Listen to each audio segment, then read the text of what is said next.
I'm homeless, and I have a tent, and I live out in the riverbed outside of town. Can't exactly tell you where.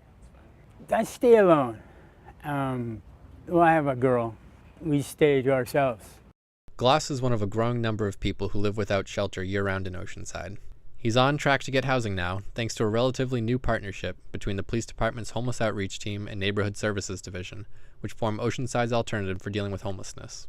I've reached out to the officers. They have a homeless outreach, and I was lucky enough to find out about it, and I came in and I spoke with them. In the past, we would respond to this complaint of this transient issue within the city. Lots of people want us to deal with it. So essentially, we had one tool back then. Now we've added many tools to our tool belt to address the problem and to help these people. What we try to do is get people, our homeless population, connected with whatever services that they're needing at that point in time.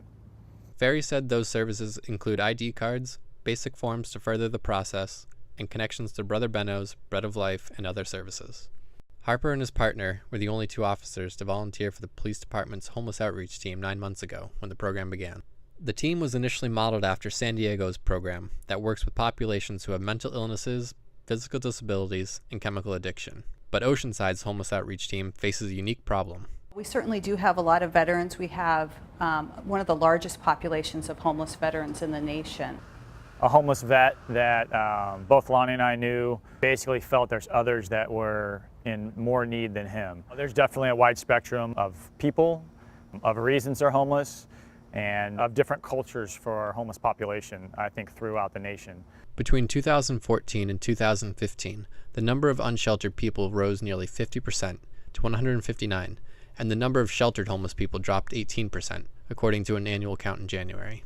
Harper said he thinks that number fluctuates throughout the year and may even be higher now, with up to 300 homeless people living in the city.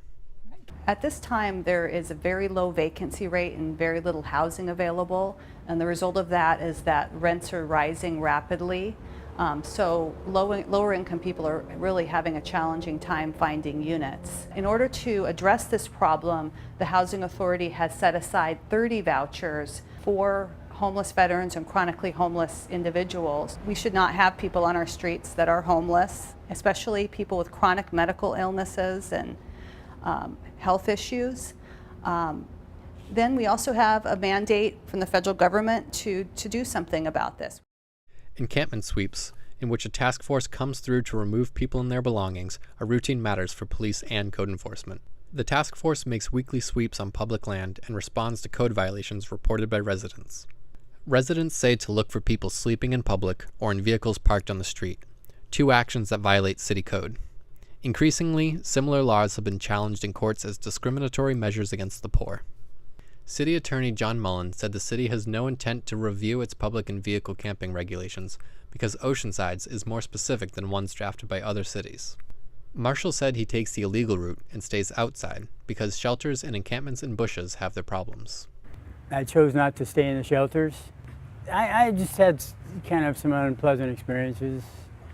I prefer not to. It's pretty tough out here. You know, it's scary.